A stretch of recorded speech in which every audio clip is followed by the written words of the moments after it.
Bonjour à tous. Aujourd'hui, on commence notre série de 3 ou 4 enseignements, peut-être même plus. On va peut-être rentrer dans l'Apocalypse aussi. Et notre série sur l'eschatologie, l'événement que j'avais annoncé. Et pour bien comprendre l'eschatologie de Jésus, il est important de comprendre l'eschatologie des prophètes. Même lorsqu'on lit l'Apocalypse, vous savez que 80% du symbolisme qui est utilisé dans ce livre proviennent uniquement des livres d'Ézéchiel et d'Ésaïe. Et pour le 20% qui reste, ça nous provient des autres prophètes mineurs. Alors, tout le symbolisme de l'Apocalypse se retrouve dans la littérature de l'Ancien Testament. Et quel était le message eschatologique des prophètes? Ils annoncent tous un jugement sur Israël. Ézéchiel va prophétiser contre les pasteurs d'Israël qui se nourrissent de la graisse des sacrifices et qu'ils se vêtissent aussi de leur laine. Et il va prononcer une série de malheurs. Ceux qui devaient paître le troupeau ne le pèsaient pas, mais ils se pèsaient eux-mêmes. Ézéchiel va prophétiser aussi contre le temple, quand l'Esprit de Dieu le saisit et l'amène au-dessus du toit du temple et qu'il voit à l'intérieur tous les graffitis d'idoles et les idoles sur les tables des Lévites. Il voit des prêtres à la porte du septentrion qui se prosternent devant le soleil, et à l'autre extrême porte, on voit des femmes qui pleurent pour le dieu Tammuz. Alors déjà, Ézéchiel va enseigner la construction d'un nouveau temple et il nous dit que ce temple, la majesté de ce temple sera plus grande que la majesté du premier temple. Alors, il y a plusieurs dispensationalistes qui s'imaginent que ce temple, c'est un temple qui va être reconstruit dans la fin des temps, c'est-à-dire à notre époque, bien sûr. Là. On parle de la fin des temps, c'est sûr que ça nous concerne. Il y a eu 2000 ans d'histoire, à peu près à chaque génération. Il y a eu des gens pour croire que c'était la dernière génération. Alors, je ne vois pas pourquoi ils sont si sûrs que ces prophéties concernent notre époque. Vous savez, la plupart des prophéties qui ont été faites dans l'Ancien Testament se sont réalisées en dedans de 40 ans. Ils annoncent souvent une catastrophe qui est à venir. Et le but, c'est justement de les avertir à l'avance pour qu'ils se repentent, car Dieu ne désire pas la mort du méchant, mais ce qu'il désire, c'est qu'il se repente et qu'il change ses voies. Alors, les prophètes ont enseigné, Ézéchiel a enseigné contre les pasteurs d'Israël, il a enseigné contre la corruption du temple. Et le temple était tellement corrompu à cette époque que plusieurs groupes en Israël se sont formés pour se détacher du judaïsme traditionnel. Il y a eu des pharisiens qui se sont séparés. Il ne faut pas voir dans les pharisiens un groupe impie. Non, c'était des gens vraiment sérieux qui voulaient se mettre à part pour Dieu. Alors, les pharisiens vont se séparer de la congrégation. Il y a les Esséniens aussi qui vont partir au désert et qui vont se nommer eux-mêmes la voix qui crie dans le désert, le fameux passage d'Ésaïe. Ils vont se l'approprier tout comme plus tard, Jean-Baptiste va se l'approprier à lui-même. Hein? Alors, il y a plusieurs groupes qui vont naître en marge de l'orthodoxie juive. Hein? Et il y a plusieurs groupes baptistes, comme des Esséniens, était un groupe baptiste qui pratiquait le baptême, avec quelques différences avec le baptême chrétien, mais ils pratiquaient le baptême. Il y avait des groupes apocalyptiques aussi. Hein? Il y a toute une littérature apocalyptique qui va naître pendant ces périodes. Hein? Et le livre d'Enoch, entre autres, qui a été écrit au 2e siècle. Hein? Et il y a des apocalypses de Daniel, l'apocalypse d'Estras, l'apocalypse de Néhémie. Bien sûr, ils ne sont pas les auteurs. Hein? Pas plus que plusieurs livres de la Bible, d'ailleurs, qu'on nous dit qui a été écrit par tel ou tel individu. L'historico-critique a démenti plusieurs auteurs de ces livres, même des évangiles. On ne sait tout simplement pas qui les a écrits. On leur a attribué un nom, hein, pour faire plus près des apôtres là, de la première heure, mais en fait, on ne sait absolument pas qui a écrit les évangiles. Hein. Alors, les prophètes de l'Ancien Testament vont prophétiser. Plusieurs prophètes vont prophétiser contre Jérusalem. Hein. Malachie dit que quand le Messie adviendrait, il viendrait comme une fournaise ardente pour purifier les fils de Lévi et pour les purifier comme on purifie l'or et l'argent. Hein? Alors il vient au travers d'une fournaise ardente, mais non pas pour consumer, pour détruire, punir, châtier, faire souffrir, mais pour purifier les fils de Lévi. Hein?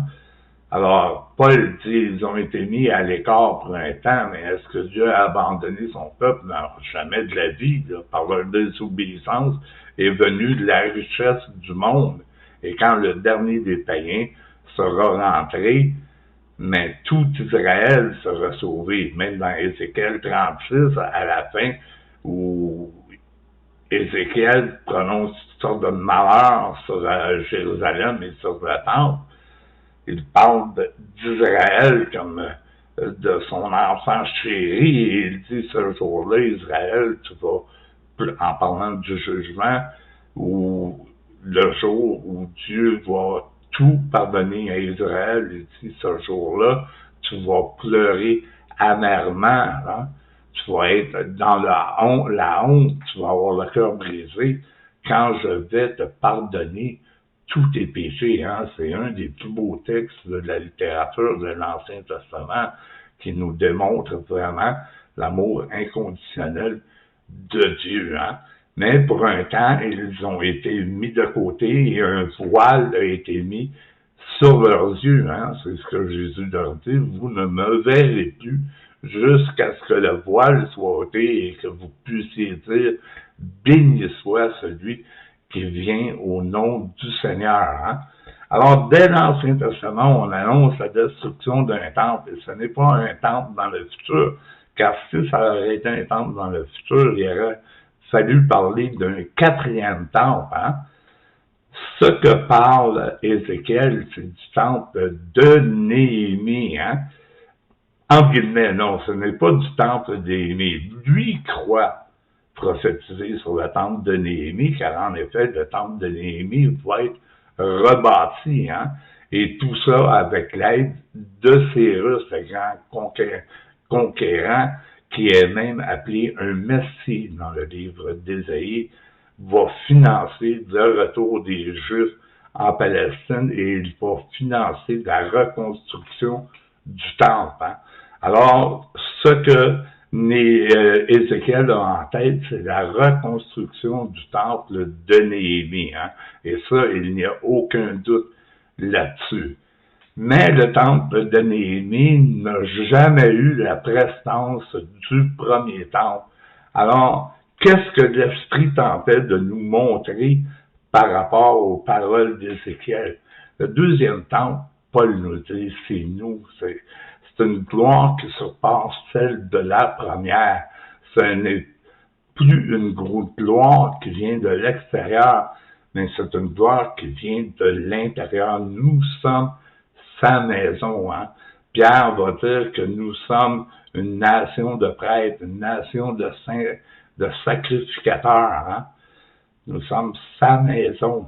À plein d'endroits, Paul parle de l'Église, de l'Ecclésia comme l'épouse de Christ, son habitacle, le lieu où il réside. Hein?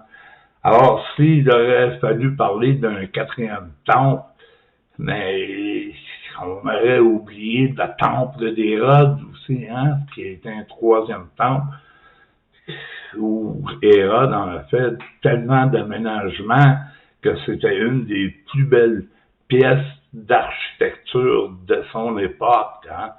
Et on raconte qu'il y avait peut-être 10 000 employés à plein temps dans le temple. Hein. Alors, c'était majestueux.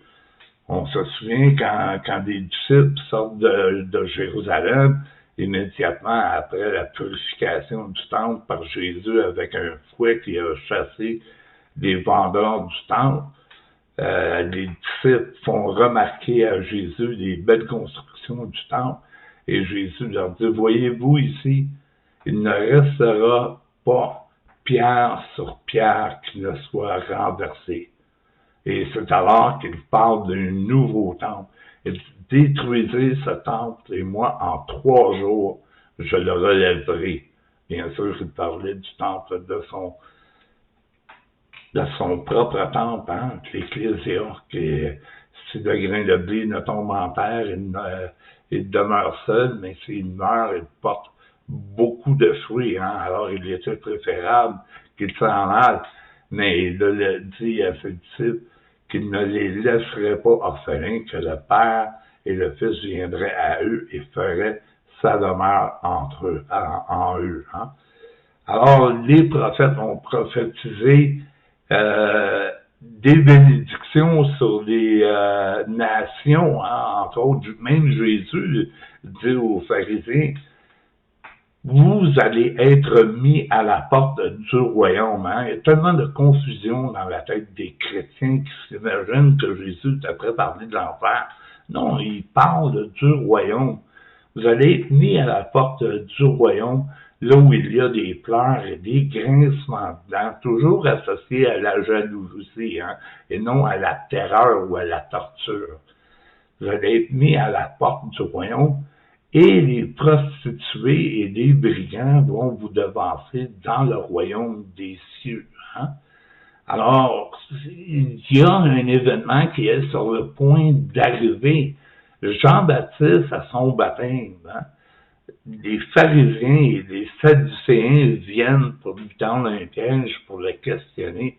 Et Jean-Baptiste les voit venir de loin et leur crie « Race de vipères, qui vous a appris à fuir la colère à venir? » Non pas une colère qui viendrait 2000 ans plus tard, mais elle était à la porte. Jean dit « Voici la hache, elle est déjà mise à l'arbre, et la cognée, elle est déjà mise à la racine. Tout arbre qui ne porte pas de fruits sera coupé et jeté au feu. » Et encore une fois, c'est un autre verset qu'on utilise, hein, pour nous dire n'importe quoi, pour nous dire qu'il s'agit ici de l'enfer. Il ne s'agit pas de l'enfer, il s'agit d'un royaume qui court à sa perte, qui court à sa destruction. Hein. Jésus a pleuré sur la ville de Jérusalem 2 fois. Et il y a seulement 3 endroits dans la Bible où Jésus pleure. Une fois sur Lazare et les 2 autres fois sur la ville de Jérusalem.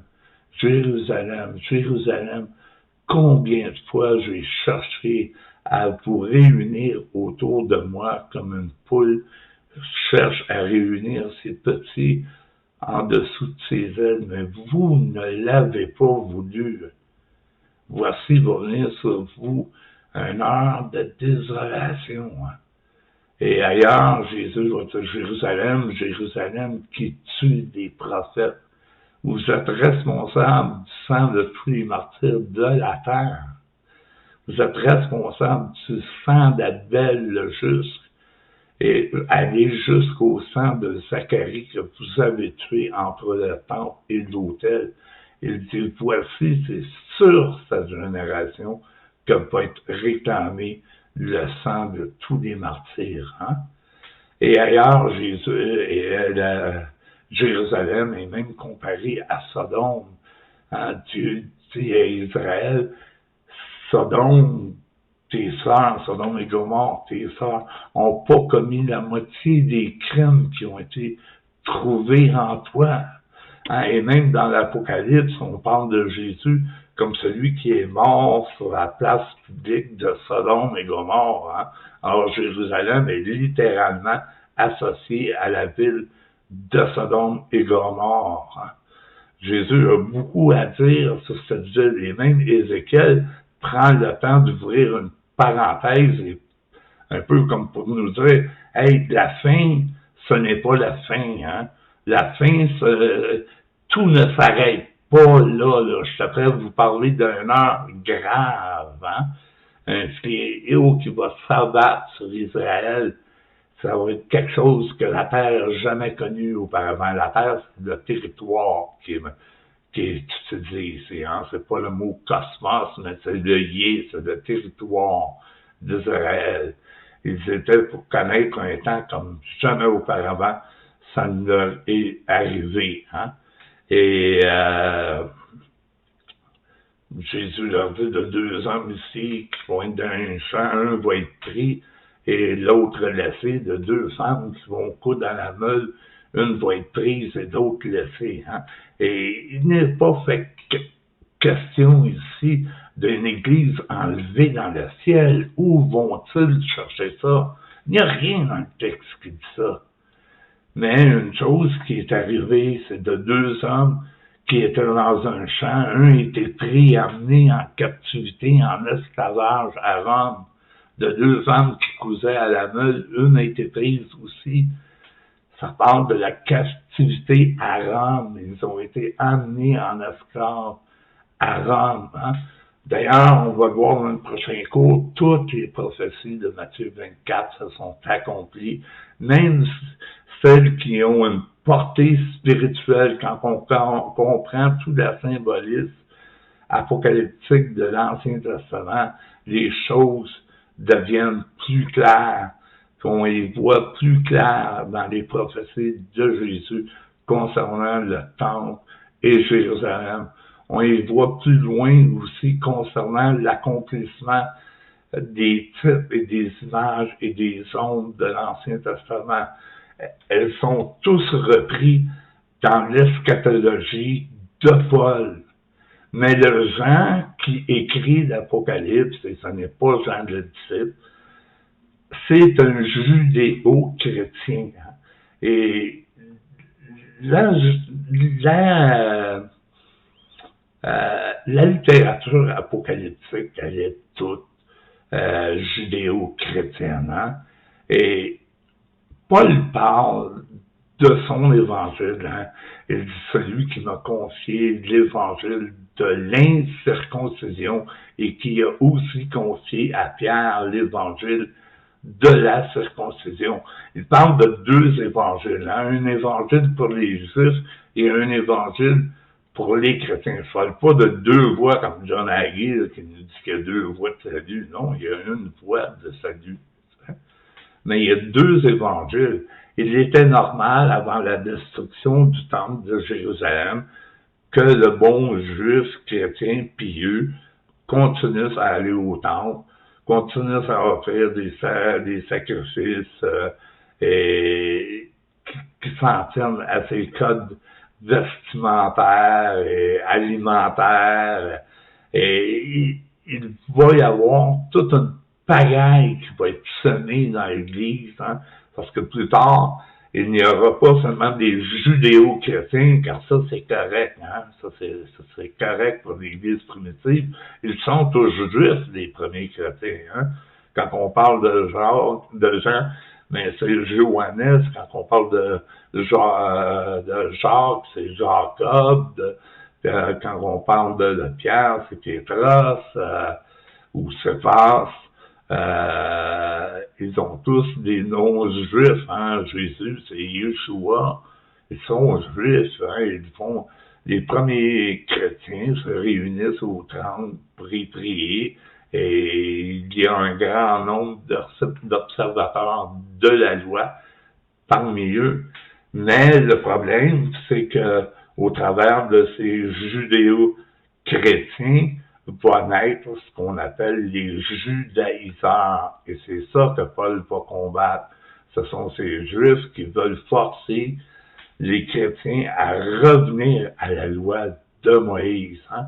Et les deux lois, et les deux temples, et les deux Jérusalem, hein, je parle ici de la Jérusalem d'en bas qui est dans l'esclavage, et la Jérusalem d'en haut qui est libre et qui est notre mère à tous. Hein?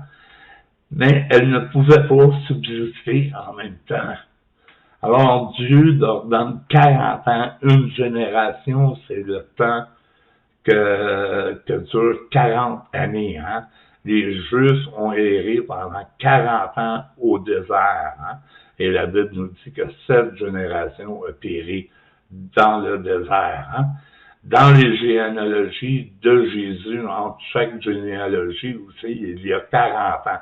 Il y a plusieurs indices comme ça qui nous démontrent clairement qu'une génération a 40 ans. Et Jésus a dit, c'est sur cette génération qu'arrivera toutes ces choses.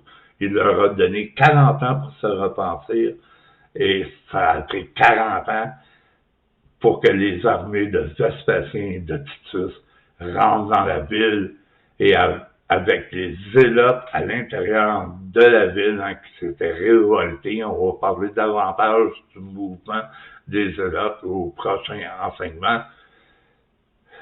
Mais les zélotes vont brûler leur propre temple. Hein. C'est incroyable. Hein?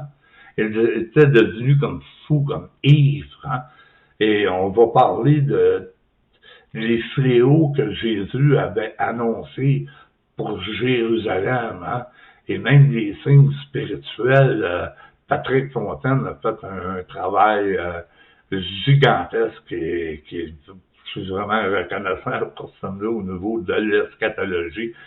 Quand j'ai découvert son enseignement sur le net, j'étais tellement content parce que ça faisait déjà plusieurs années que j'étudiais le prétériste. Hein? En passant, je suis pas un full prétériste, là, mais il y a tellement des richesses là-dedans. Et je veux, pour ceux qui parlent l'anglais, vous recommander un livre qui est sur l'Internet, gratuit. Hein? C'est une brique. Vous ne lirez plus la Bible de la même façon après avoir lu ce livre. Hein? Et le livre, vous pouvez le trouver sur le site de Preterist Archive. Et le nom du livre, c'est de Parousia, écrit par James Stewart Russell. Moi, je remercie, c'est un chrétien avec qui j'ai été en contact. À l'époque, Internet ne fonctionnait pas comme aujourd'hui. Là, on ne pouvait pas télécharger des livres comme on le fait aujourd'hui sur Internet. Mais la personne a été gentille, elle m'a envoyé le livre gratuitement, puis elle ne me connaissait même pas. Ça a tout changé, ma façon de voir les Écritures, la façon que les paraboles sont conçues, et la plupart s'adressent à des pharisiens. Hein? Vous savez, Jésus, il est venu premièrement pour la maison d'Israël. Il dit à ses disciples, n'entrez pas sur la voie des païens et sur la voie des Samaritains, car le Fils de l'homme n'est venu que pour les brebis égarées de la maison d'Israël. Il y a tout un message de Jésus d'avant-Pâques qu'on ne doit pas mélanger avec le message d'après-Pâques. Hein? Et malheureusement, les chrétiens n'en font pas de distinction car ils ignorent à peu près tout de ce que je suis prêt à vous parler présentement. C'est la plupart, ça s'adressait à des Juifs. Vous allez lire les paraboles, ça va tellement être frappant pour vous. Hein? Mais au travers de ça, comme je vous ai dit, on peut voir la miséricorde de Dieu, que sa miséricorde durera toujours, que Dieu se repent pas de son appel et que sa colère ne dure pas toujours et que Dieu s'en prenne pour un temps, mais c'est pas pour l'éternité, hein. Et les jugements de Dieu, ils sont réparateurs, ils sont chirurgicaux, médicinaux et conducteurs, hein. Ce ne sont pas des jugements, je sais pas comment dire le mot, là, le mot de l'expression ne me vient pas, mais ce n'est pas quelque chose que Dieu fait dans le but de nuire. Hein. Elle, le mot vient de me venir à l'esprit, c'est que les jugements de Dieu, ils ont des intentions. Et les intentions de Dieu, elles sont pures. Hein? Dieu ne cherche pas à faire du mal inutilement. Ce que Dieu veut, c'est qu'on change nos mauvaises voies. Dieu a averti Israël de nombreuses fois, de très nombreuses fois. Malgré cela, l'apôtre Paul nous dit que Dieu lui conserve son amour à cause de sa fidélité, à cause de ses promesses, à cause de ses alliances. Lorsque Paul parle de son propre peuple, il dit, si ça serait possible pour moi, je me ferais païen, je me ferais juif, c'est-à-dire, je me ferais encore juif. Il dit, les promesses, c'était pour nous. Les alliances, c'était pour nous. Mais il dit, moi, j'étais pharisien, né de pharisien de la tribu de Benjamin. Mais il dit, j'ai appris à regarder à toutes ces choses comme de la boue, afin que Christ me soit quelque chose d'excellent. Hein? Et nous allons parler de cet esprit christique. Qu'est-ce que c'est que le Christ? Le Christ, ce n'est pas le nom de famille de Jésus. Hein? Alors, un air christique est sur le point de devenir, mais premièrement, la loi doit disparaître, la loi mosaïque, l'ordre des premières choses. Hein? Pierre en parle et dit que les éléments sont sur le point de se dissoudre. Quand il parle des éléments, il ne faut pas faire l'erreur de penser qu'il parle qu'il parle des 5 éléments chimiques, hein, l'air, l'eau, l'oxygène, patati patata. Non, le même mot est utilisé par l'apôtre Paul lorsqu'il parle des principes de la loi. Ce sont les principes de la loi qui étaient pour disparaître. Hein, et ils sont disparus. Hein. Le ciel et la terre ne disparaîtront pas tant qu'aucun iota de la loi va disparaître, tant que le ciel et la terre vont substituer. Encore une fois, il faut comprendre le symbolisme prophétique. Dans l'Ancien Testament, lorsque Dieu parle souvent, écoute aux cieux, écoute aux terres, c'est pour faire une distinction entre la prêtrise et le peuple. Écoute au ciel, écoutez autorité, écoute aux terres, écoute au peuple. Hein? C'est un langage symbolique qui revient maintes et maintes fois dans l'Ancien Testament. Et c'est le territoire d'Israël qui devait passer avant que la loi disparaisse. Et c'est arrivé en 70. La loi a disparu, le temple a disparu, Jérusalem a disparu, le cœur même de la loi a été arraché. Hein? Et tout est devenu nouveau. Dieu a implanté maintenant une loi dans les cœurs vivants. Dieu a construit un nouveau temple, un nouveau sanctuaire, une nouvelle maison qui est notre corps. Nous vivons dans la Jérusalem céleste, là en haut, dans une autre dimension, dans une autre sphère. Toutes ces choses qui sont disparues, qui appartenaient à l'Ancienne Alliance, Dieu les a renouvelées dans un nouveau peuple, Une nation peut-elle naître en un seul jour? Pose un des prophètes de l'Ancien Testament. Et nous trouvons la réponse dans le Nouveau Testament. Oui, bien sûr, une nation peut naître en un seul jour. Hein? Osée a dit, j'appellerai bien-aimée celle qui n'était pas bien-aimée. Et celle là où on leur disait, vous êtes mon peuple, ils ne seront plus mon peuple.